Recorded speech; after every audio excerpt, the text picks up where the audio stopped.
RD Prayagraj channel से जुड़ रहा हूं और आज हम लोग जो है इलाहाबाद हाई कोर्ट में वकील, सीनियर वकील और जूनियर वकीलों के बारे में हम लोग आज जानकारी इकट्ठा करेंगे और ये भी जानने की कोशिश करेंगे कि जो जूनियर वकील हैं क्या उनको क्या क्या सुविधाएं गवर्नमेंट के ज़रिए मिलती हैं और क्या वो एक पढ़ाई के दौरान प्रैक्टिस कर सकते हैं कि नहीं। ये सारी जानकारी हम लोग इकट्ठा करेंगे। धन्यवाद।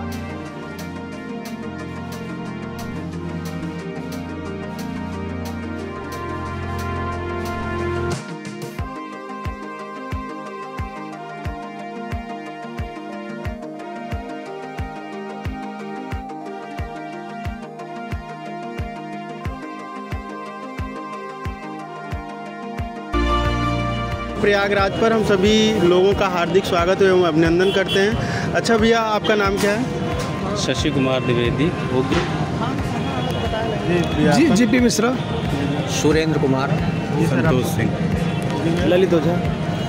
अच्छा भैया, ये बताइए कि जैसे कि कोई लड़का अगर यहाँ पर प्रैक्टिस करना चाहे शुरुआत में, तो उसको किन किन समस्याओं का सामना करना पड़ सकता है शुरुआत में? आप यहाँ अगर प्रैक्टिस कर रहे हैं तो आपका एक एटमॉस्फेयर यहाँ का ऐसा है कि उसमें आपके कुछ खर्चे निश्चित तौर पे हैं जो कंपलसरी हैं, होने ही होने हैं। आपका यूनिफॉर्म एक्सपेंडिचर, उसके बाद जो है आपके खाने पीने का चाय पानी है ना, उसके बाद आपका कम से कम एक मुंशी होगा, क्लर्क होगा, उसका खर्च, तो वो खर्चे उठाना ही है। तो शुरुआत में थोड़े से सभी को ये समस्याएं होती हैं।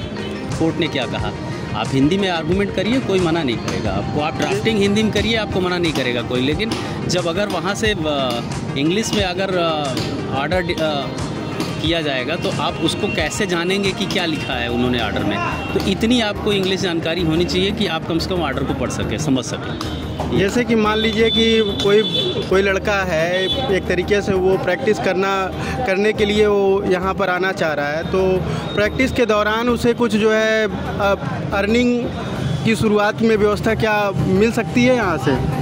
देखिए, bar council of India, state bar council, सरकार ने भी बीच बीच में बहुत सारे ऐसे शगुफे छोड़े जिसमें कागज़ों में दिखाई पड़ता है कि नए लॉयर्स, यंगस्टर्स को स्टाइपेंड दिया जाएगा, उनको किताबों के लिए खर्चे मिलेंगे, उनको शुरुआत में कुछ पैसे दिए जाएंगे, 3 से 5 हज़ार।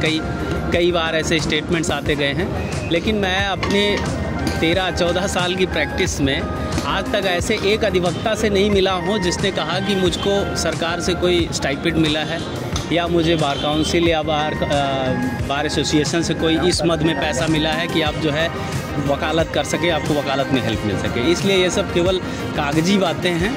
यहाँ पे आप ज़मीन पे इतना ही है कि अगर आप सक्षम हैं, आप अगर ठीक से आपने विधि का ज्ञान लिया है अपने स्कूल में, कॉलेजेस में, और यहाँ पे आके आपके पास मुकदमे हैं, तभी आप यहाँ स्टैंड कर सकते हैं। अच्छा सर, ये बताइए कि जैसे कि मान लीजिए कोई अधिवक्ता है, रजिस्टर्ड अधिवक्ता है, वो चाहे तो किसी राज्य में या किसी राज्य के दूसरे उच्च न्यायालय में जा करके या कचहरी में जा करके क्या वो प्रैक्टिस कर सकता है वहाँ पर? देखिए, इसका एक प्रोसेस है।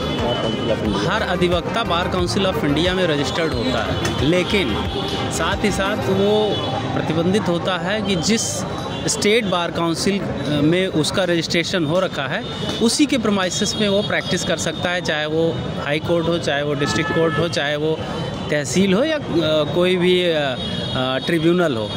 वो प्रैक्टिस उसी स्टेट बार काउंसिल के क्षेत्राधिकार में कर सकता है।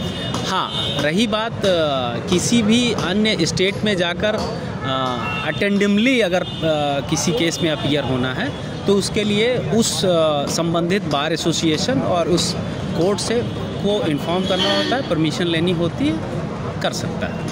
अच्छा, एक सवाल बार बार थोड़ा उठते हैं कि जो न्याय प्रक्रिया है भारत की, वो एक तरीके से अपने नियमों से कहीं ना कहीं भटक जाती है, तो ये क्या किस हद तक सही है?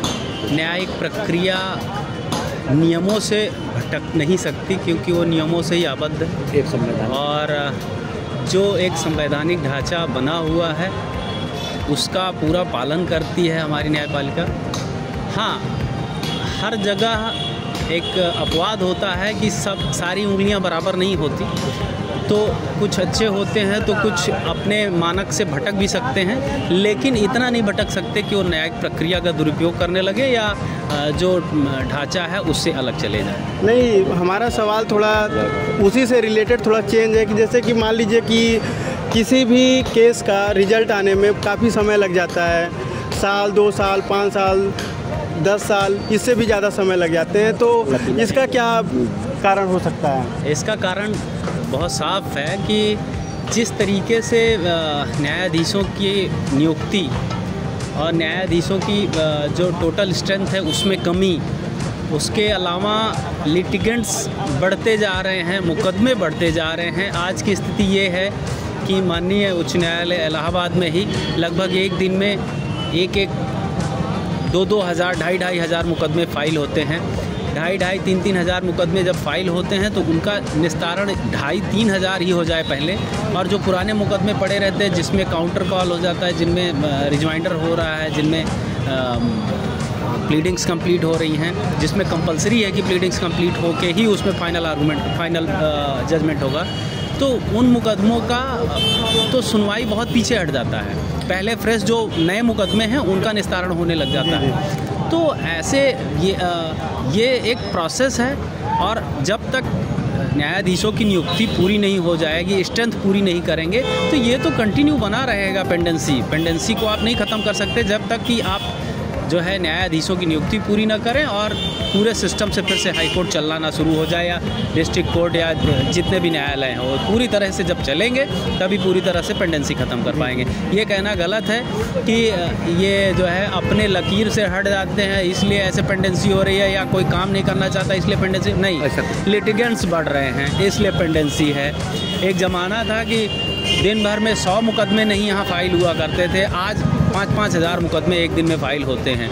जजेस की स्ट्रेंथ आज भी वही है। नहीं, कुछ ऐसे भी लोग सवाल करते हैं कि कहीं ना कहीं वकील जो लोग हैं वो उनकी भी लापरवाही भी कुछ, कोई अधिवक्ता नहीं चाहिए। वकील कोई लापरवाह नहीं होता, हर वकील अपने क्लाइंट के लिए सबसे सक्षम और सबसे तेज़ तर्रार होता है अपने क्लाइंट के लिए। जी जी। विपक्षी क्लाइंट के लिए वो उतना ही ज़्यादा लिंगर करेगा, ये सामान्य सी बात है। आपका मुकदमा मैं अगर लड़ रहा हूँ तो आपकी ही पैरवी मैं करूँगा, जो आपका विपक्षी होगा मैं उसको लिंगर करने का कोशिश करूँगा, ठीक। तो ये तो प्रैक्टिस का जो है फॉर्मेट है। तो इसमें आप कैसे कह सकते हैं कि जो है वकील लापरवाही करता? वकील कभी लापरवाही नहीं करता, वकील तत्परता करता है बल्कि, लेकिन अपने क्लाइंट के लिए, विपक्षी के लिए थोड़ी ना करेगा। अपने क्लाइंट के लिए वो तत्पर रहेगा। अगर उसके क्लाइंट को कहो आप उसके क्लाइंट के लिए कि वो लापरवाह है तो गलत है। हो सकता है 2 पक्ष होते हैं एक मुकदमे में, एक पक्ष तो होता नहीं है, 2 पक्ष हैं, एक के लिए ख़राब हो जाएगा, एक के लिए ख़राब हो जाएगा। ठीक है, धन्यवाद।